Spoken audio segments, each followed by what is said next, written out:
Pas masuk saya masih ya udah lumayan dewasa juga ya. Tahun 2008 pas saya masuk, di situ ada 13 potongan jenazah laki-laki. Ada berapa jenazah? 4 bang. 4. Korban apa? Kecelakaan bang, keluarganya. Masuklah saya udah buka kamar jenazah, buka. Pas saya masuk kamar jenazah, itu nggak 4 jenazah bang Nardi. Terus? Ada 5.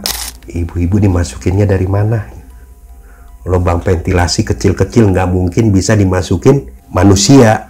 Pintu pun terkunci. Nah, saya barulah ketika saya belajar, saya tahu kesimpulannya bahwa dia dimasukin dulu ke dimensi jin, baru dia bisa tembus tembok tuh. Saya kerja selama 30 tahun sampai sekarang ya di tempat yang begitu Bang Nardi. Ya di tempat yang banyak jinnya. Ya kamar jenazah tahu sendiri. Makanya kalau ada komentar miring banyak banget, saya bilang ikut aja kerja 2 malam sama saya.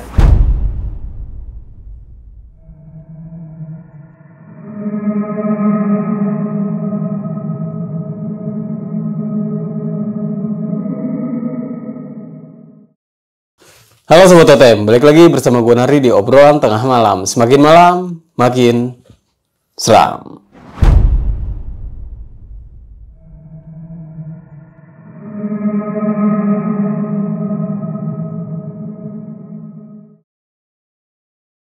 Nah, kali ini gue sudah kedatangan nih seorang narasumber yang memiliki cerita ketika ia bertugas di salah satu rumah sakit yang ada di Jakarta. Ia sempat mengalami beberapa kejadian horor ketika di rumah sakit tersebut. Dan narasumber gue ini adalah seorang petugas otopsi. Dan di tahun tersebut banyak banget nih korban-korban pembunuhan di daerah Jabodetabek. Penasaran nih dengan kisahnya seperti apa? Langsung aja kita sapa narasumbernya malam ini. Selamat malam, Om Chandra. Wah, selamat malam. Apa kabar nih, Om? Alhamdulillah baik. Om, terima kasih nih sudah hadir mau membagikan sebuah kisah pengalamannya. Sama-sama. Ini sewaktu lagi di rumah sakit, Om? Iya, di rumah sakit. Rumah sakit yang ada di daerah mana nih? Daerah Jakarta lah, terbesar di Jakarta. Terbesar di Jakarta dan tertua di Jakarta? Tertua di Jakarta. Dan terseram di Jakarta. Boleh disebutin nggak sih, Om? Ya janganlah. Tapi orang dulu sebutnya Cibiset gitu. Oke, mungkin buat teman-teman yang dengerin cerita Om Chandra kali ini, mungkin kalau misalnya tahu boleh ya tulis di kolom komentar. Boleh. Oke. Nah, Om, cerita kali ini kan Om bertugas sebagai otopsi nih. Iya, karena waktu itu saya ditarik oleh salah satu dokter ahli forensik di rumah sakit tersebut. Oke. Gitu. Dan Om membantu untuk menangani beberapa kasus. Iya, ya sampai sebelum dia meninggal 2013 ya, itu ratusan kasus lah. Oke. Dan hanya terungkap cuman beberapa kasus doang nih, Om? Iya, tahun 2008 itu dari 8 kasus cuma 3 yang terungkap. Oke. Nah, ditahan dulu Om untuk ceritanya kali ini, dan penonton mungkin penasaran nih sama ceritanya seperti apa dan bagaimana. Kalian bisa tonton video ini sampai habis. Dan buat kalian juga nih yang ingin menjadi narasumber, kalian langsung aja WhatsApp ke nomor yang ada di bawah sini.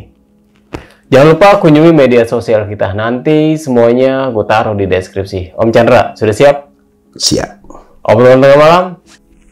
Gitu.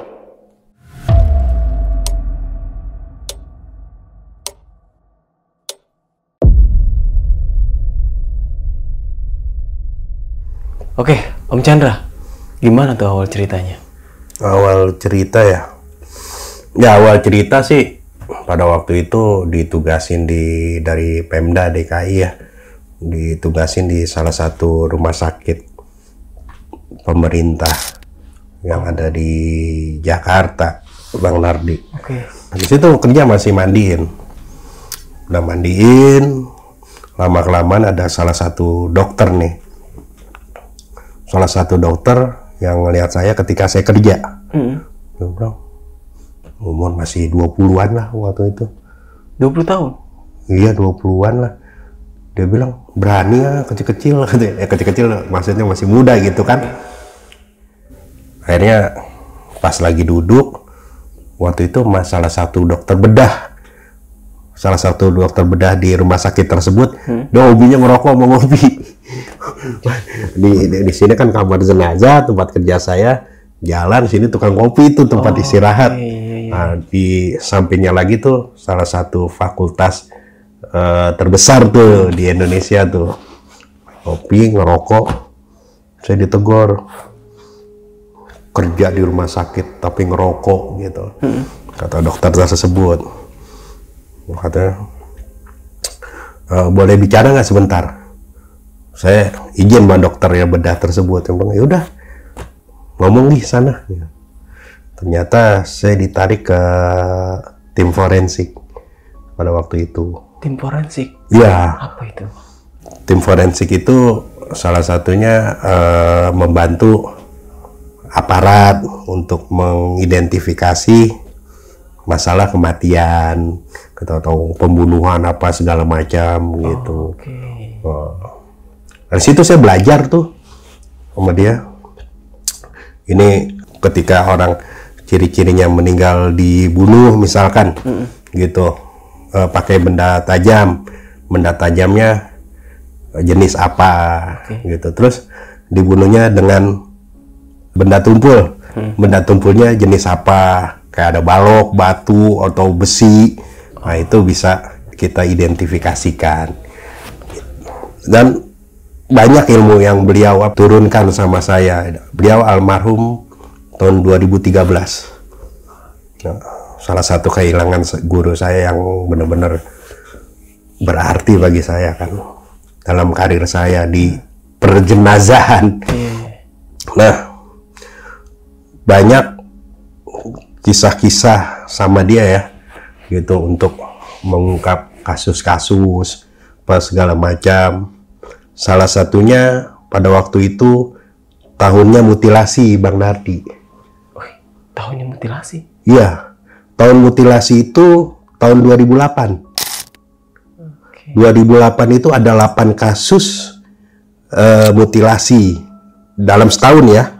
Dalam setahun itu di Jabodetabek itu 8 kasus. Tapi yang terungkap cuma 3 kasus, Bang Nardi.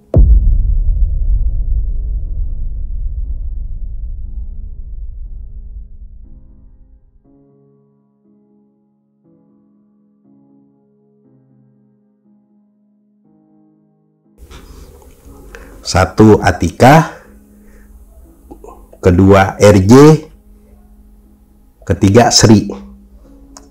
Sri ini yang mutilasi suaminya. Oke, Sri ini istrinya berarti ya? Istrinya, gitu. Ya di sini saya mau yang kasus pertama dulu RJ ini nih. Jadi pada waktu itu ditelepon saya lagi di rumah sama dokter kan ke rumah sakit. Berangkatlah saya. Setelah itu pas berangkat, pas sampai rumah sakit kaget. Ada wartawan, aparat itu kumpul semua. Sebenarnya waduh kasus apa nih? Pas masuk saya masih ya udah lumayan dewasa juga ya. Tahun 2008 pas saya masuk di situ ada 13 potongan jenazah laki-laki.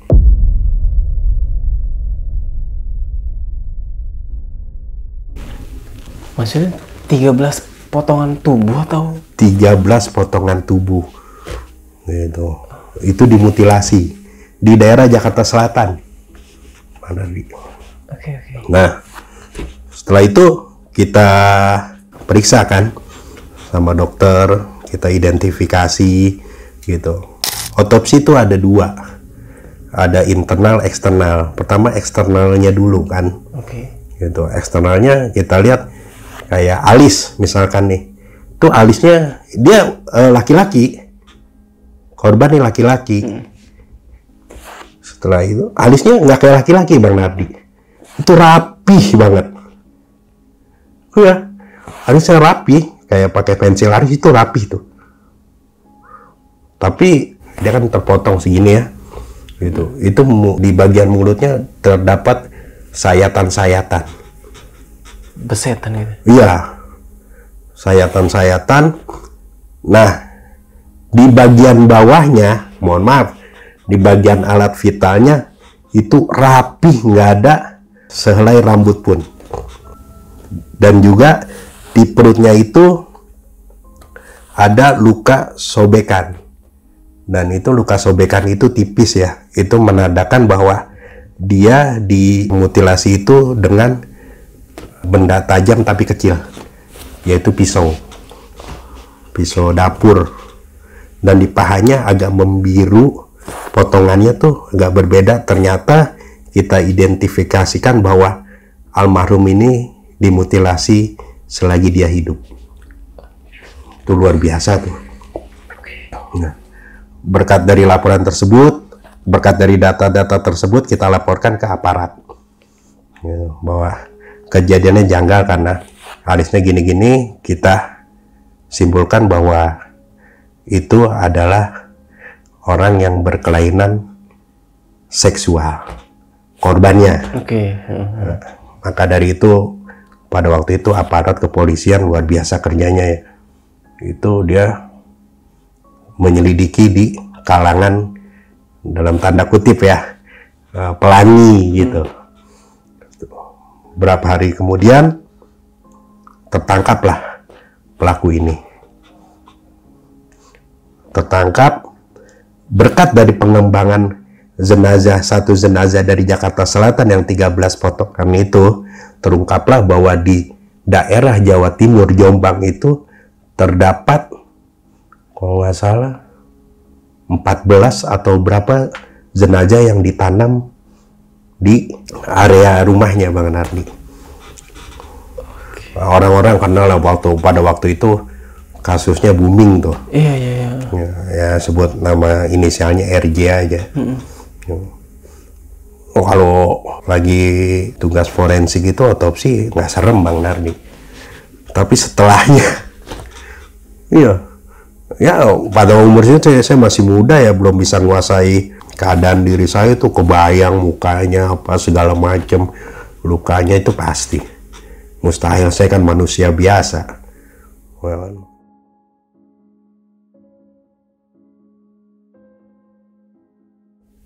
Nah, pas besok malamnya, kira-kira nyampe rumah sakit tuh jam 8. Setelah itu ya, itu kan kita udah serahkan tuh sama pihak kepolisian data-datanya, gitu.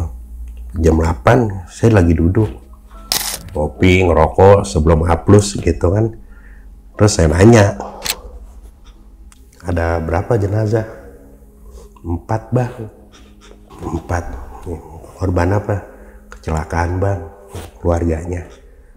Bang, oh ya, saya perkenalkan diri saya, ini saya ngurus jenazahnya. Apa kan di visum luar ya, dibersihin lukanya ini yang visum luar apa segala macam. Masuklah saya udah buka kamar jenazah, pas saya masuk kamar jenazah itu nggak 4 jenazah Bang Nardi.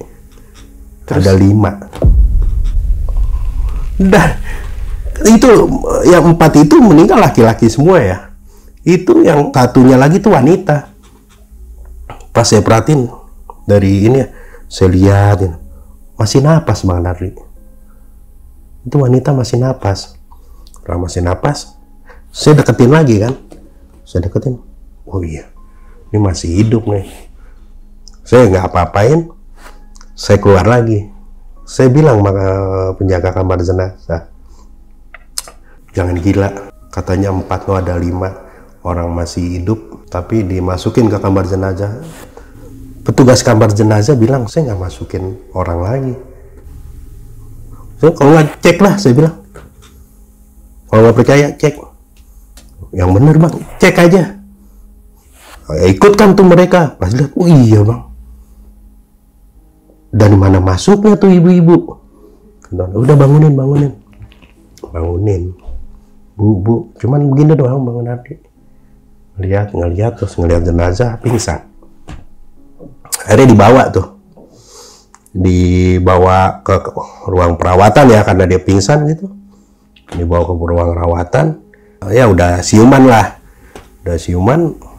Saya tanya, ibu kenapa masuk ke kamar jenazah? Saya tadinya nggak masuk kamar jenazah. Terus saya lagi nunggu anak saya yang sakit, dia tidur di ini nih, kayak di lorong gitu, Bang Nardi itu ada dia bawa kasur lipat, kasur lantai itu dia tidur di situ. Terus dia bilang, Bu, ada pemuda, Bu, jangan tidur di sini, dingin, lebih baik di dalam enak. Ikutlah dia katanya, kata ibu-ibu. Pas di ruangan tuh emang enak, kasurnya enak, AC apa segala macam, penglihatan dia. Udah gitu pas tahu-tahu dibangunin sama bapak, ya saya kaget di situ, nggak kuat lah saya, dia pingsan. Ya udah saya bilang, ibu sini aja, saya bilang. Tapi saya masih agak penasaran, ya kan, Bu, iseng, ibu masih ingat nggak wajah yang ngajak ibu ke dalam kamar? Masih. Ibu berani nggak untuk ngecek lagi? Berani. Wah, pikiran saya kan udah kuat nih mentalnya Bang Nardi. Ajaklah. Udah ajak lagi ke dalam kamar jenazah. Saya buka tuh jenazah yang part yang saya mau mandiin gitu. Satu, pas kedua pingsan lagi dia, Bang Nardi. Ternyata yang ngajak dia ke dalam jin yang menyerupai jenazah yang kedua. Iya. Wah. Dia evakuasi lagi tuh dari kamar jenazah ke kamar itu lagi. Saya nggak ikut lagi karena ada kerjaan saya 4 itu kan. Saya bilang begini sama keluarga, kalau ada yang mau ikut memandikan, saya persilahkan. Gitu. Kalau mau diserahkan oleh kami petugas pemulasara, ya kami siap. Gitu. Kita izin dulu dong sebelum memandikan. Dia bilang, Bapak mandiin aja Pak, kami terima bersih. Kebanyakan Bang Nardi, ketika korban kecelakaan yang parah, korban pembunuhan yang parah, itu keluarganya jarang ada yang mau ikut. Tapi ada 1-2 gitu, ada tapi itu nggak ikut. Nah, saya tutup kamar jenazah itu, sempat saya mikir Bang Nardi, ibu-ibu dimasukinnya dari mana? Lubang ventilasi kecil-kecil nggak mungkin bisa dimasukin manusia, pintu pun terkunci. Nah, saya barulah ketika saya belajar, saya tahu kesimpulannya bahwa dia dimasukin dulu ke dimensi jin, baru dia bisa tembus tembok tuh. Jadi dibawa dulu dia ke dimensi jin, gitu. Baru dia bisa tembus yang namanya masuk ventilasi kecil, baru bisa ke kamar jenazah. Udah terbawa dia ke dimensi jin. Untungnya dia nggak bener-bener dibawa sukmanya gitu. Tembus dia. Nah, situ baru saya bilang, oh orang bisa tembus nih tembok gitu. Ya dia masuk dulu ke dimensi jin. Tadi kan dimensi manusia, nih dimensi jin kan tipis tuh. Gitu. Jadi masukin dulu sehingga dia bisa menembus tembok tersebut. Wah, kejadian-kejadian di rumah sakit tersebut ya banyak ya, namanya tempat begitu Bang Nardi. Bagi saya sih nggak serem, cuman unik ya.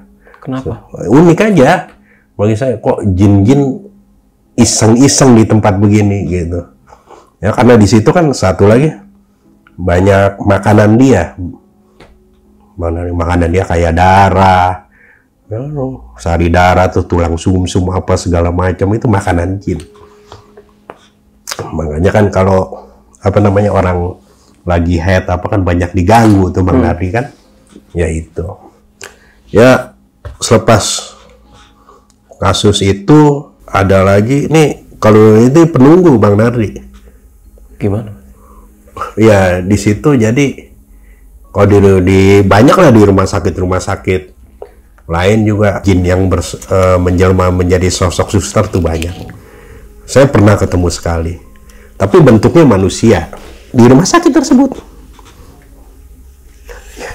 Iseng waktu itu tahun 2008 tuh, saya mau mencari sosok yang tadi kita ngobrol, Atika gitu, karena saya belum tahu kan. Itu saya jalan tuh Bang Nardi, ini ada suster cantik, amprokan tuh mas saya tegur, Sus, Tapi dia nggak nyautin gitu, diam aja datar. Saya bilang, kayaknya gue baru ngeliat nih suster ini gitu. Apa orang baru gitu. Jarak 6 atau 7 langkah dari saya tuh hilang suaranya. Curiga dong saya. Pas saya lihat nengok ke belakang, hilang Bang Nardi. Nggak ada. Padahal itu lorong ya. Sebelah sininya, sisi-sisinya ada pintu-pintu ruangan kan. Kalau misalkan dia masuk ruangan, pasti kedengaran suara dia buka pintu Bang Nardi. Itu nggak kedengaran, langsung hilang gitu aja. Ya, banyak lah cerita-cerita. Makanya kok anak jin nih banyak banget. Memang saya kerja selama 30 tahun sampai sekarang ya di tempat yang begitu Bang Nardi. Ya di tempat yang banyak jinnya. Ya kamar jenazah tahu sendiri. Makanya kalau ada komentar miring banyak banget, saya bilang ikut aja kerja 2 malam sama saya. Ya biar ngerasain ya. Ya kalau mau, bagi saya kalau mau penelusuran ya jangan di rumah kosong lah, di kamar jenazah. Ya pasti ketemu itu. Ya kembali lagi di rumah sakit tersebut ada salah satu kasus ya gitu. Kalau ini saya otopsinya di luar Bang Nardi, tapi atas referensi rumah sakit tersebut. Oh, oke. Ya itu jadi ada orang gandir.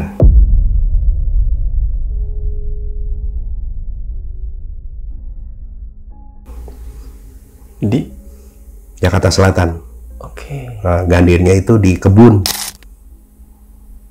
Nah, di kebun. Setelah itu saya mandikan juga itu. Saya mandikan tapi ada kejanggalan. Ya biasa saya identifikasi jenazah, saya tahu mana yang murni bundir sama yang dibunuh itu saya tahu. Satu, kejanggalan mayat tersebut tidak keluarnya kotoran. Kedua, tidak keluarnya, mohon maaf, sperma. Biasanya kalau orang bundir gitu, itu kelihatan ada sperma keluar dan kotoran keluar. Nah, setelah saya mandiin itu ada beberapa luka lebam di bagian tubuhnya. Di bagian tubuhnya. Dan posisi bundirnya itu sangat tinggi, Bang. Sangat tinggi. Itu makanya menjadi suatu kejanggalan bagi saya. Biasanya orang kalau gandir itu yang bisa dia jangkau, walaupun nggak tinggi banget, ini di atas pohon. Di atas pohon tinggi lah, nggak bisa. Saya juga waktu dipanggil juga nuruninnya sampai naik, sampai ini apa namanya, belanggar itu ditarik, terus ditarik lagi satu kan dia begitu, jadi begini kan ya. Itu kita nggak bisa pakai tangga yang apa, tangga segitiga itu nggak bisa. Ada turunin pelan-pelan pakai tambang, baru kan tambang ininya kan udah diputusin tuh. Nah itu menjadi keanehan. Makanya saya sama keluarga tersebut bilang, ngasih masukan, Mat, Bu, Bapak, saya bilang ini ada kejanggalan. Saya jelaskan semua. Tapi pada waktu itu udah dulu, yang penting kubur dulu, selesaikan dulu, makin cepat makin bagus. Nah, setelah itu malam pertama ya, karena setelah itu dimakamkan, saya antara sadar dan tidak sadar, kayaknya jin korin dia datang.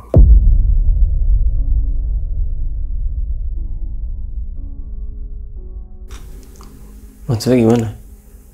Antara sadar dan tidak sadar, saya melihat almarhum tuh datang, jin korin dia, gitu. Dia bilang, saya nggak bunuh diri, gitu. Saya nggak.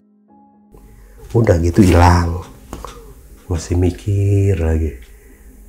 Akhirnya malam kedua datang lagi. Itu dalam mimpi saya. Saya enggak gandir. Makin kuat saya. Pas acara tahlil ketiga, malam ketiga saya datang, saya utarakan saya mimpi begini. Terus saya perkuat lagi dengan keanehan-keanehan. Dan akhirnya sepakat keluarga ini minta persetujuan pihak aparat untuk membongkar makam dan dilakukan otopsi.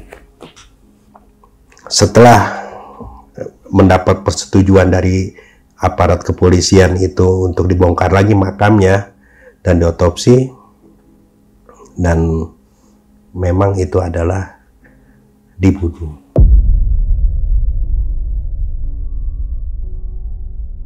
Nah, kita serahkan data-data ke aparat kepolisian, olah TKP. Saya ikut juga olah TKP-nya tuh. Nah, jarak 50 meter dari almarhum gantung itu ada, kalau ini botol gepeng minuman keras tuh, 5 atau 6 tuh. Di situ itu jadi barang bukti. Terus saya bilang sama pihak kepolisian, kenapa sih ini jaraknya gitu, nggak mustahil dia buat gandir apa segala macam, dan dikembangkan dari situ. Siapa yang terakhir sama dia ternyata 2 kawannya. 2 teman sendiri? Iya, kawan sendiri. Jadi gini kronologisnya sebenarnya, pengakuan tersangka ya. Pengakuan tersangka bahwa korban ini nagih utang. Korban nagih utang. Ini yang satu nih kesel nih, mungkin ada perkataan yang nggak benar apa segala macam gitu. Ya diajaklah dia minum-minum, dicekokin dulu, dijerat, baru digantung sama dia gitu, Bang Nardi. Ya berkat ilmu dokter tersebut sih saya bisa identifikasi jenazah seperti gini. Misalkan di rumah sakit nih, tanpa dikasih tahu jejak medisnya, saya tahu jenazah ini meninggalnya karena apa, karena sakit apa. Contoh kalau sakit jantung misalkan, itu cenderung dia dadanya biru, merah ke biru-biruan sama punggungnya, itu udah pasti jantung. Terus kalau misalkan perutnya agak keras, perutnya keras dan kuning, itu liver. Oh, kalau dia nggak kaku ya, misalkan meninggalnya nggak kaku, dia nggak kaku, itu dia meninggalnya pasti dia diabetes gitu. Ya seiring berjalan lah dengan pengalaman tersebut, saya bisa tahu, dan dengan pelajaran dokter tersebut, beliau banyak jasanya sama saya mengungkap kasus-kasus. Tapi ada juga yang tak terungkap tuh banyak, seperti palanya nggak ketemu, dimutilasi, terus nggak bisa teridentifikasi jenis kelaminnya apa gitu. Banyak, bukannya kita kan manusia kan, nggak ada yang sempurna manusia gitu ya. Banyak juga yang dari 8 kasus mutilasi tahun 2008 cuma 3 yang terungkap, Bang Nardi. Nggak semuanya terungkap. Yang terungkap tuh 1 Atika, kedua RJ, ketiga Sri yang di daerah Kalideres tuh. Jenazahnya dimasukkan ke mobil Metro Mini, ke taksi, itu disebar-sebarin tuh sama beliau, sama istrinya gitu, karena pengakuan istrinya dia sering kasar apa segala macam gitu.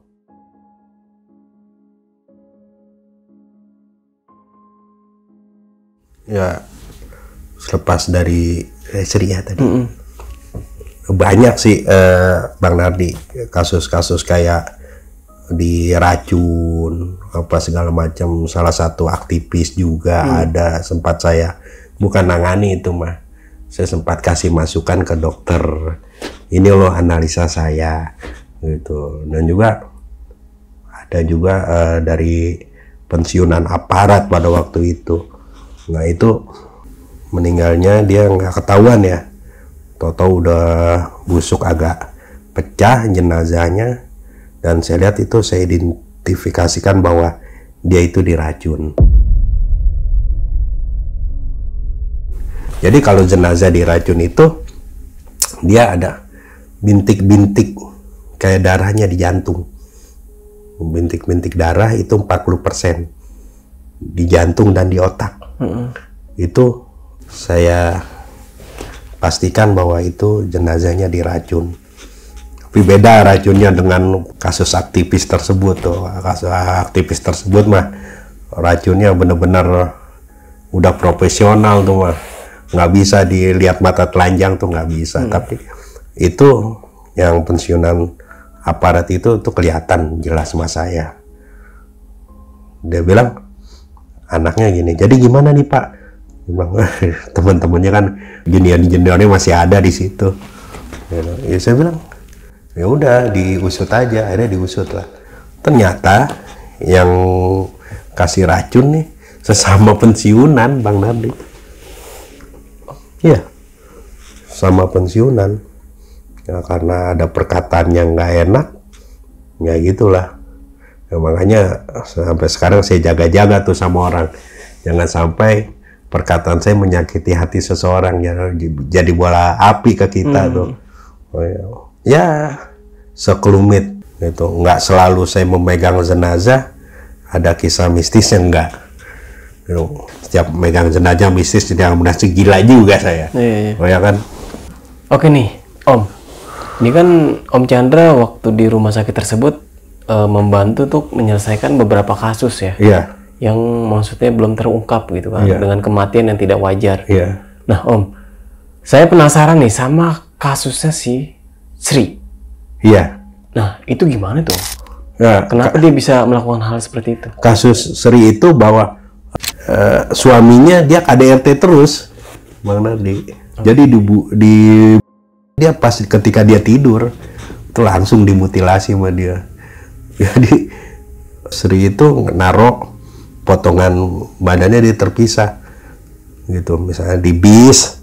Dulu kan ada Metro Mini ya, zaman dulu tahun 2008 di Metro Mini apa, dia sempet pangku kepalanya tuh diangkot. Nah, kepalanya itu ditinggalin di angkot gitu. Itu motifnya sih karena suaminya sering KDRT, dia kesel gitu, Bang Nardi. Kasus Sri ini? Iya.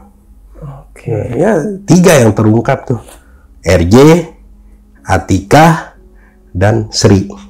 Sri ini pelaku ya, bukan korban. Iya. Kalau Atika korban, RJ ini juga pelaku. Oke. Dan paling booming tuh RJ. Iya. Iya. Nah, kalau untuk RJ ini kan emang sempat viral ya pada saat itu. Iya. Dan kenapa sih si RJ ini melakukan hal seperti itu sih, Om? Tahu nggak sih, Om? Jadi gini, kalau yang saya tangani di Jakarta ya, waktu itu kan kejadiannya di Jakarta Selatan, gitu. Jadi cinta segitiga. Oke. Nah, cinta segitiga antara RJ, korban dan temennya RJ nih. Dan ketika dikonfirmasi sama RJ, itu ada ucapan yang nggak enak dari korban.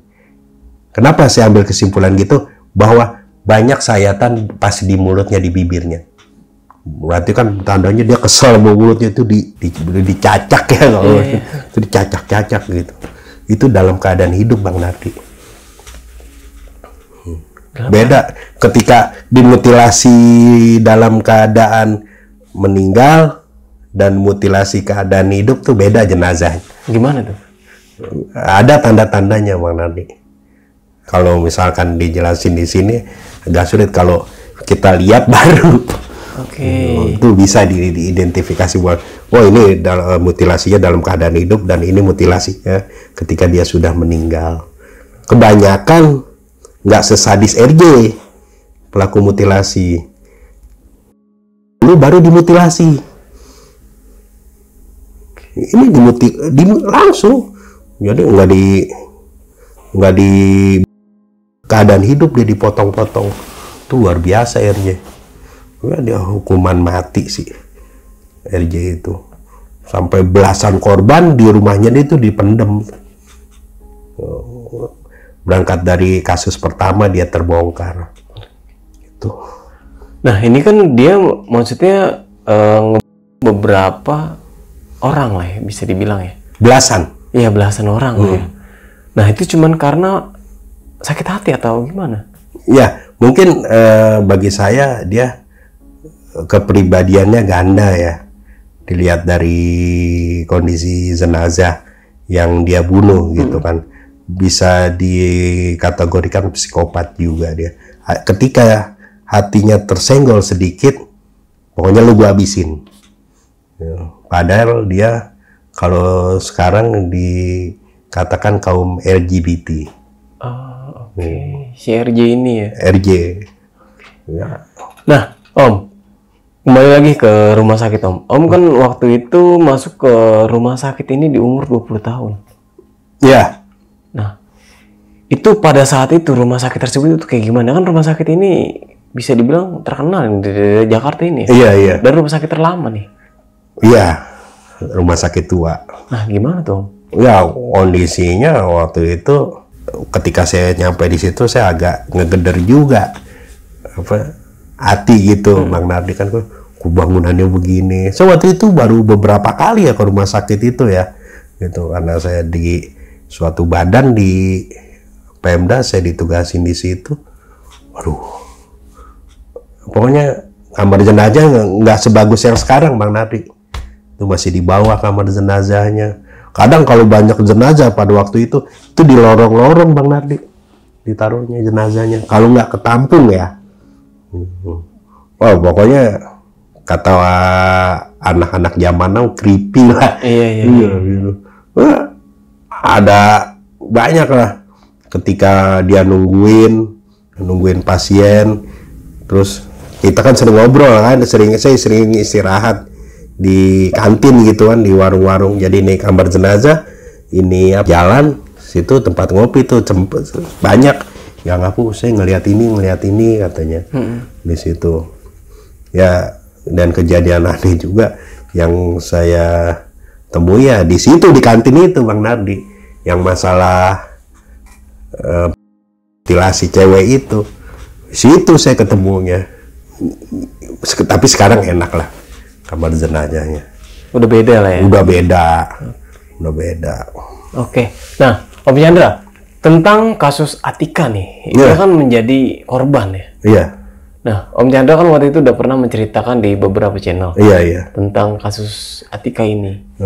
Dan katanya Om Chandra ini sempat dihantui juga nih sama jinnya. Iya. Dari si Atika. Iya. Nah, Om, bisa diceritain sedikit nggak sih Om, kenapa kok bisa sampai seperti itu? Wallahu a'lam ya, Bang Nardi. Jadi kemungkinan saya yang lagi ada di situ dia temani gitu. Tapi penjelasan dari salah satu mantan dukun santet ketika saya podcast, saya sebut namanya boleh nggak nih? Boleh. Teh Ria Puspita, gitu. Bahwa Jin Korin itu respect sama saya, gitu. Sehingga dia nyaman untuk bercerita. Kenapa? Nggak tahu, nyaman aja kata Teh Ria gitu. Dan kata Teh Ria juga bahwa dialah yang menjaga saya sampai sekarang. Pernah saya podcast di salah satu channel, saya nggak ceritain masalah dia, tapi menyebut nama dia datang. Itu ada dokumentasinya. Dia datang, suara langkah sepatu dari atas. Saya kan di basement tuh syuting, itu di atas tuh ada ngacak-ngacak bangku. Itu sampai di stop saya tuh podcast. Awalnya dia nggak percaya, Bang Nardi, hostnya. Masa sih? Kan saya bilang gini, mau serem di video apa di sini? Terserah kata dia. Datang dia. Tapi bagi saya ya alhamdulillah sih. Terus penjelasan Teh Ria juga, kenapa Bang lu nggak pernah takut di tempat serem? Karena ada kurang lebih kata dia 1.300 jin korin yang ngikutin lo. Tapi saya nggak ngerasa sih. 1.300? Iya. Saya dibedah habis di situ tuh. Di podcast terus saya dibedah habis. Nyata ada ribuan jin korin katanya yang mengikuti. Tapi saya pribadi saya nggak merasa. Berarti Om Chandra ini nggak merasa? Enggak. Cuman dia doang yang bisa. Teh Ria bisa bilang seperti itu. Iya. Tapi memang saya sampai sekarang pun dari selepas tahun 2008 ya, yang namanya saya di tempat serem merinding apa segala macam nggak pernah. Udah berani aja gitu kan. Nah, terungkaplah kemarin karena katanya 1.300 apa segala macam. Ya mungkin ada benernya dia gitu, tapi bagi saya nih manusia gitu, makhluk sempurna di muka bumi, gitu kan, pemimpin di muka bumi. Wa idh qala rabbuka lil malaikatis inni ja'ilun fil ardi khalifah, ya kan, pemimpin di muka bumi. Jadi yang lain tuh, makhluk yang lain selain manusia bukan pemimpin, derajatnya di bawah kita. Ketika ada yang jin mengganggu, masa sih kita pemimpin di muka bumi kalah sama yang begitu kan? Gitu. Iya. Tapi kan kebanyakan orang juga takut, maksudnya ketika dengar suara dari makhluk penunggu. Gini Bang Nardi, kebanyakan orang kan mentalnya dulu dihajar, Iya benar. terus asumsinya dimasukin. Contoh, ketika kita melewati salah satu jalan angker, gitu, terus ada yang cerita dulu, di situ jalan angker tuh sering ada kuntilanak, misalkan. Kita tergambar tuh di pemikiran kita, kuntilanak, rambutnya panjang, terus mukanya putih, ya kan, pakai baju putih gitu, melayang. Itu termasuk tuh ke asumsi kita tuh, sugesti kita. Lewatlah itu. Jin itu bisa baca pemikiran kita, disurupailah adanya makhluk kuntilanak. Dan kuntilanak itu jin. Terus ditanya, Bang Chandra, percaya nggak sih adanya kuntilanak? Saya percaya. Percaya nggak sih orang bisa lihat kuntilanak? Percaya. Kenapa? Itu adalah jin yang menyerupai kuntilanak. Sesungguhnya jin itu nggak bisa dilihat sama kita, Bang Nardi. Abstrak dia. Tapi ketika jin itu menjelma, baru kita bisa lihat dia. Kalau nggak menjelma, bentuknya jin kita nggak bisa lihat. Iya benar juga sih. Karena nggak bisa, dia nggak dikasih jasad kan. Gitu. Nah, kenapa sih Atika ini maksudnya respect ke Om Chandra nih? Ya, gini, pada waktu itu pemikiran saya lagi kacau, Bang Nardi. Satu, masalah rumah tangga, apa segala macam, itu lagi goyang. Nah, jin-jin seperti itulah mencari celah. Jadi kebanyakan kalau orang kesurupan ya, kalau orang kesurupan tuh pasti punya masalah berat, sehingga otaknya nggak nampung, jadi blank. Kayak saya blank tuh, benar-benar nggak nampung. Wah, itulah dimasukin saya. Sempet sukma saya sebagian ya terbawa ke dimensi itu. Makanya ketika orang nanya pada saya ketemu Atika tersebut ya, jin korinnya, itu saya diam aja datar. Itu sempat terbawa, dan pada akhirnya saya diruqyah. Gitu. Untuk penyembuhannya? Untuk penyembuhannya sempat diruqyah. Kira-kira seminggu lah saya begitu, baru diruqyah. Nah, untuk membahas kasus tentang kesurupan, Yo, itu bener adanya nggak sih?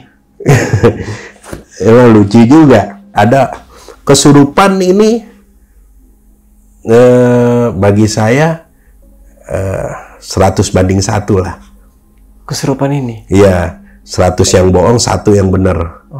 Yeah. Soalnya kesurupan rata-rata cuman nangis, terus berubah menjadi macan, terus berubah menjadi ya hewan-hewan binatang dan segala macam. Nah, ini gini. Ada soalnya saya kurang paham nih, Om nih. Gini, ada hadis Nabi, riwayatnya ya, ketika itu dia di Gua Hiro, tapi di luarnya ya, gitu. Ketika itu sama sahabat, dan Nabi itu menghilang.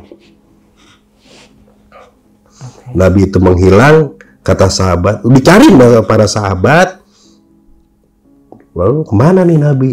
Gitu. Waduh, ini bagai malam-malam paling celaka nih, karena kehilangan pemimpin kan. Nabinya hilang, takut dibunuh apa segala macam pemikiran sahabat tersebut.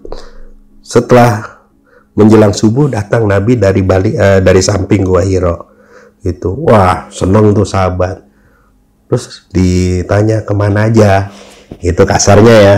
Kata Nabi, sesungguhnya ada satu dai dari para jin menemui Nabi Rasulullah gitu. Terus ayo saya ajak tanda-tandanya gitu. Jadi kan jin itu dari api ya. Itu ada tanda-tanda kebakar dalam hadis tersebut tuh, hangus. Dan dijelaskan oleh Rasulullah sendiri bahwa jin itu punya binatang ternak. Di alam jin tuh ada binatang juga. Oke. Ya, makanya kan kalau orang kesurupan terus ngelihat, kalau orang bilang kita siluman ya, tapi jin itulah jin yang menjelma atau binatang dari alam jin yang masuk ke dimensi manusia. Tapi masih 1000 banding 1. 100 banding 1 lah. 100 banding 1. Iya. Enggak 1000 banding 1. Enggak, 100 banding 1. Jadi kebanyakan kalau orang kesurupan tuh pasti dia banyak yang dipikirkan atau masalah. Dan sugestinya berlebihan. Oke. Itu pasti tuh. Ketika dia punya masalah, otaknya nggak nampung untuk memikirkan, itu ngeblank tuh. Sepersekian detik kita lengah, jin itu bisa masuk. Oke. Gitu. Tapi kalau misalnya orang kesurupan itu nggak ada yang kesurupan ular ya? Ya ada juga. Ada juga. Ada juga. Berarti ini dong geleser-geleser. Iya, kayak ya kalau ular kan geleser-geleser, terus kalau macan gitu kan nyakar Iya, gitu. Iya, dengan tipe-tipe kalian mereka lah ya. Oh iya. Kalau monyet ya begini-gini gitu. Iya, monyet kayak saya. Iya. Iya, ya. Karena dalam alam jin tersebut ada binatang juga, dan jin juga punya binatang ternak juga, dan makanannya adalah kotoran dari binatang ternak manusia. Oke. Itu makanan binatang ternak jin tuh. Oke. Ada dalam hadis tersebut lengkap tuh. Soalnya kan kenapa saya mau ngebahas ini, soalnya saya pribadi pun belum pernah merasakan hal yang seperti itu dan masih belum yakin gitu, maksudnya itu beneran atau enggak gitu kan. Namanya manusia kan banyak banget idenya dan segala macam gitu yang kita nggak tahu. Makanya tadi Om Chandra bilang 100 banding 1. Iya. Yang 100 mungkin bisa bohong, yang 1 mungkin beneran terjadi gitu. Nah, balik lagi nih Om, tentang rumah sakit yang Om Chandra ditugasi nih. Itu gimana sih? Apakah rumah sakit itu emang benar-benar serem atau gimana Om? Jadi gini, kalau orang dulu tuh rumah sakitnya bukan menyebut seperti apa yang disebutkan sekarang. Itu nyebutnya Cibiset kalau orang dulu. Cibiset. Cibiset. Oke. Itu memang bangunan kuno.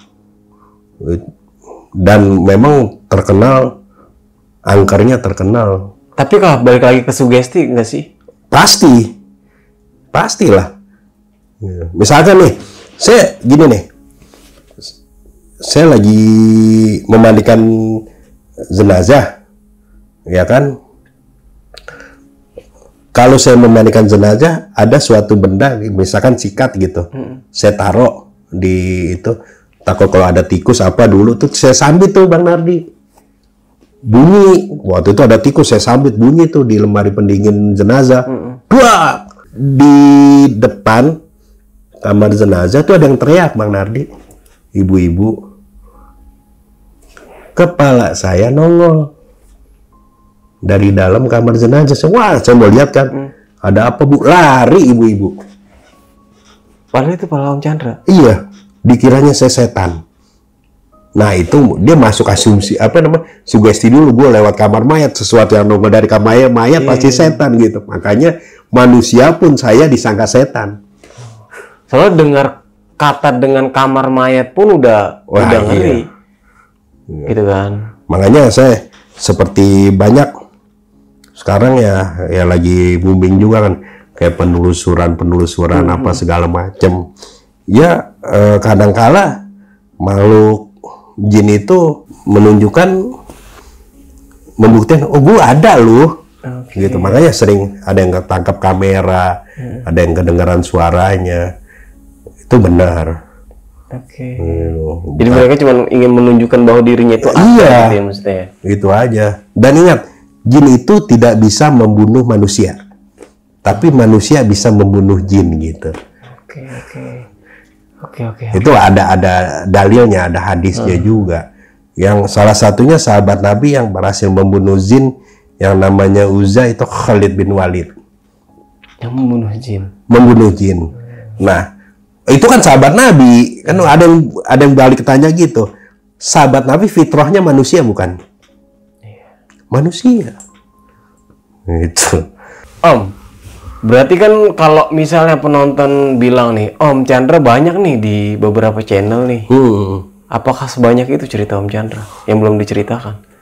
Ya, kemarin sih itu ya karena banyak yang minta channel-channel, ya ada yang diulang apa segala macam. Kalau netizen apa teliti ya gitu. Tapi detailnya ketika RJ ini kayak RJ ini saya detail di sini gitu. Kemana-mana hanya sekilas apa segala macam. Ya, ada yang diulang juga. Saya bilang nggak, selama 30 tahun nggak bejibun pengalaman mistis saya. Dikit Bang Nardi. Oke, nah Om, sebelum mengakhiri cerita nih Om, punya pesan-pesan nih buat teman-teman yang nonton kisah Om Chandra kali ini, agar ketika datang ke rumah sakit atau ke suatu tempat itu nggak takut gitu. Jadi rasa takut itu hilang, itu gimana tuh? Wah, ini bagus juga nih. Pesan saya, ketika kita berada di tempat angker dimanapun, nggak di rumah sakit aja tuh, imajinasi kita jangan bermain. Oh, sugesti gitu ya? Iya, sugesti kita jangan bermain. Nah, kenapa kok kita sering merinding? Gitu. Ah, kalau bahasanya apa namanya? Kekebalan tubuh kita disedot tuh sama dia tuh. Gitu. Dan ketika kita berani, kekebalan ion tubuh kita tuh atau kekebalan tubuh kita tuh kuat mental ya. Makanya jangan pernah berimajinasi yang macam-macam ketika berada di tempat angker, dan kita yakinkan bahwa kita adalah pemimpin di muka bumi, yang lain Kontrak gitu ya? iya. Nah, tapi kalau misalnya saya pribadi nih Om ya, kalau misalnya kan manggil beberapa narasumber gitu kan di OTM ini kan, pribadi pun saya juga nggak tahu cerita si narasumber itu seperti apa gitu kan. Dan ketika mendengar cerita tersebut, itu kenapa ya kalau misalnya tiba-tiba bulu, maksudnya berdiri gitu. Apakah karena kesugesti dengan cerita tersebut atau gimana tuh Om? Merinding itu menandakan ada ya. Gitu. Jin itu deketan sama kita. Itu udah masuk sugesti ke kita. Ada mungkin ya penunggu misalnya studio OTM nih. Itu kan sempat dibahas tuh. Ya yang saya rasakan memang ada. Gitu. Karena ya seringnya saya berada di di tempat angker ya, di kamar jenazah, saya bisa merasakan Bang Nardi bahwa di sini tuh ada. Iya ada sih, ada gua, ada gitu. ada Om Chandra juga. Ya, mudah-mudahan nggak ngeganggu gitu. Iya. Maksudnya ya juga di sini sering, tapi kita abaikan aja sih. Iya. Soalnya kan kalau saya berasumsi ya di dunia ya kita berdampingan. Iya, wa ma khalaqtul jinna wal insa illa liya'budun. Iya. Jin dan manusia nggak ada yang namanya dalam Al-Qur'an wa ma khalaqtul kuntilanak, gandarwo, suster ngesot, nggak ada Bang Nardi. Kenapa sih bisa dinamakan hal seperti itu? Hantu itu kan apa namanya? Ini lokal aja kan, kayak di Indonesia ya, terkenalnya itu. Yang viral itu pocong, kuntilanak, genderuwo. Tapi saya sering ngeliat pocong Bang Nardi. Iya, karena saya mandiin kan saya mocongin, itu sering saya ngeliat tuh. Oh, jadi kayak kesugesti gitu, jadi kegambar gitu ya mungkin ya? Iya, jadi gitu. Jadi kadang-kadang, itu pocong, padahal, bukan. Tapi kan pocong yang lagi dimandiin. Ya, misalkan saya lagi gini, pocong bukan tuh, saya deketin, oh bukan gitu. Ya, saya walaupun saya sering kadang-kadang masuk juga suges, gitu. Tapi nggak seperti pocong ngeganggu apa ngetok-ngetok rumah. Ya kan pocong diikat Bang Nardi. Gimana? Ini kan bisa. Gimana ngetok rumahnya gimana? Gini gitu, duk gitu. Macam-macam ya, karena bersifat lokal aja disebut kuntilanak, susar ngesot, gitu. Tuyul apa segala. Itu dia adalah jelmaan para jin. Oke, yang namain siapa sih Om? Nah, orang-orang dulu. Kalau pocong sih oke ya, karena pocong ada. meninggalnya Ya, jangan makanya kan dipocongin gitu kan. hantu, ada yang bilang hantu yang paling serem tuh pocong. Kenapa? Karena real ada pocongnya. Iya, karena gitu. ada gambarnya. Iya. Masalah kalau kuntilanak ini datangnya dari mana, Om? Kan kalau misalnya wanita meninggal pun dipocongin juga. Jadi saya sering miris tuh Bang Nardi. Kuntilanak itu dibilang terjadinya ketika wanita hamil meninggal atau melahirkan meninggal jadi kuntilanak. Itu nggak benar tuh. Kasihan tuh yang meninggal. Dan kita juga zolim. Kenapa menuduh almarhum jadi setan, jadi hantu? Nggak begitu. Oke. Ya kan? Terus muncul dari mana? Ya, wallahu alam. Ada yang rambutnya aur-auran katanya kan. Soalnya kan dengan spesifikasi dengan nama kuntilanak ini. Nggak mungkin kalau kuntilanak mesti dipocongin. Sekarang kalau orang ngelahirin rambutnya acak-acakan nggak goser gitu. Kalau kita kan sering pernah lah mendampingi istri kita melahirkan kan, itu acak-acakan mungkin dari situ. Tapi saya pikir menuduh orang jadi orang yang meninggal menjadi kuntilanak, menjadi hantu itu zolim. Sesungguhnya arwahnya itu udah di tangan Allah. Wa yas'alunaka 'anir ruh. Ketika ada yang bertanya soal ruh, ya Muhammad padamu, kata Allah, katakan ruh itu urusanku, kata Allah. Kamu hanya diberi ilmu sedikit. Iya. Jadi ruh itu ketika kita meninggal itu urusan Allah. Nggak ada namanya ruh gentayangan. Yang ada jin korinnya yang gentayangan, sebab dia nggak mati sampai yaumul akhir. Jin korin ini ya? Nah, jin murni sama jin korin beda. Oh gitu. Ya. Jin korin itu dilahirkan berbarengan kita lahir. Jadi misalkan ada salah satu pengalaman ya saya, waktu itu masih SMA lah saya. Ada teman SMP saya, waktu itu terjadi kecelakaan di daerah Tanah Abang tuh, di metro bawahnya tuh. Nah teman saya yang satu lagi yang namanya Komeng datang ke rumah saya. Itu 7 hari setelah dia meninggal.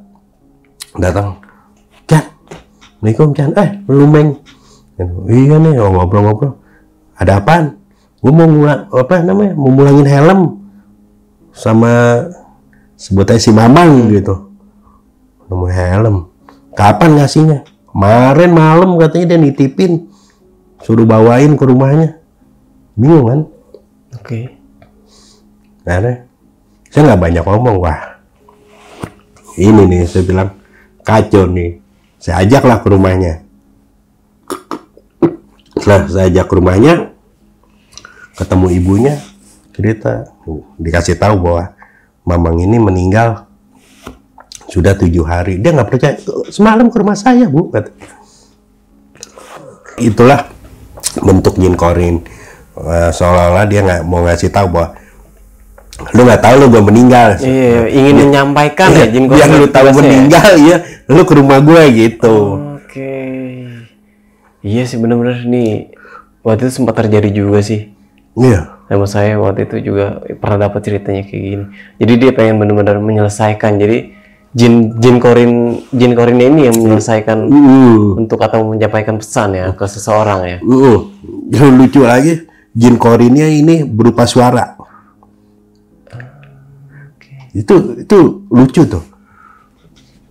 Waktu itu 2003-an lah. Ya. Ada waktu itu jenazah yang terlindas kontainer. Pemotor, Bang Nardi. Ya, helmnya helm bermerek lah, bagus itu. Gitu. Jadi ininya hancur nih. Ininya nih hancur. Kronologisnya truk lah gitu. Truk itu ngelindas helmnya, dia melejit. Saking kerasnya tuh helm. Putus segini. Pas saya masuk, saya bilang, loh, palanya mana? Masih di helm, Bang. Oh, helm mana? Helm bagus. Saya buka kuncinya kan, helm tuh ada samping bisa dibuka tuh busanya. Saya buka dulu, baru saya iniin palanya saya keluarin tuh masih melek tuh, Bang Nardi. Itu saya saya tutup matanya. Udah saya urusin apa segala macam. Ada salah satu keluarganya, terus dia bilang dia ada handphone. Saya bilang gini, ini mau dibawa nggak Bu? Apa namanya? Ini almarhum. Handphone waktu itu masih Simon. Oke. Masih Simon, masih inilah poliponik. Gitu. Kata dia bilang udah simpan aja di sini. Nggak mau dibawa pulang karena ingat nih almarhum saking sayang. Gitu. Udahlah, dibawa pulang. Gitu. Pas besoknya kan saya mau pulang tuh habis aplus tuh habis kerja, besokannya kan aplus. Ada teman bilang waktu itu saya mau aplus jam 5 lah, jam 5 sore gitu. Dia bilang, Chan, anak Jin, kenapa? Saya bilang, helm bagus tuh. Seginin, lu kalau mau bawa aja tuh. Yang bener lu, iya. Terus kalian main handphonenya, ada handphone, bener nih, udah bawa aja. Bawa lu, pulang lah saya sama dia tuh. Dilala saya ada tugas lagi, saya ke rumah sakit. Nggak lama, jam 11:30 dia ke rumah sakit lagi sambil bawa helmnya, tapi nggak pakai helm tuh, pakai helm lain. Di tengah aja, di pas mau masuk gerbang tuh ada security yang kenalin Bang Nardi. Dia bilang begini, ini kan helm yang kecelakaan nih. Terus kata dia, emang setan anak jin, kata gue dikerjain. Saya nggak ngerjain Bang Nardi. Orang dia bilang helm bagus tuh. Saya nyeletuk, kalau mau bawa aja kan gitu kan. Iya, benar-benar. Nah, apa namanya? Dia nemuin saya. Lu gila ya? Orang bekas kecelakaan dikasih gue. Kan lu yang bilang helm bagus. Dan ternyata Bang Nardi, di rumahnya, tau nggak handphonenya? Batunya dicopot. Karena pakai casan kodok kan dulu. Nggak ada casan coloknya kan, nggak ada. Gitu. Kartunya dilepas, itu bunyi, Nyala gitu. Nyala, diangkat sama dia, disuruh balikin ke kamar jenazah. Itu jin korin yang tidak tidak ikhlas barangnya dibawa gitu, barang tuannya. Anjir, ngeri juga ya. Oke Om Chandra, sekali lagi terima kasih nih. Ya, sama-sama. Sudah hadir dan mau membagikan sebuah kisah pengalaman ini waktu di rumah sakit nih yang ada di daerah Jakarta ya. Ya, sekelumit. Iya benar-benar. Oke, mungkin itu aja. Gue Nari pamit undur diri. Sampai jumpa di video-video selanjutnya. Wassalamualaikum warahmatullahi wabarakatuh.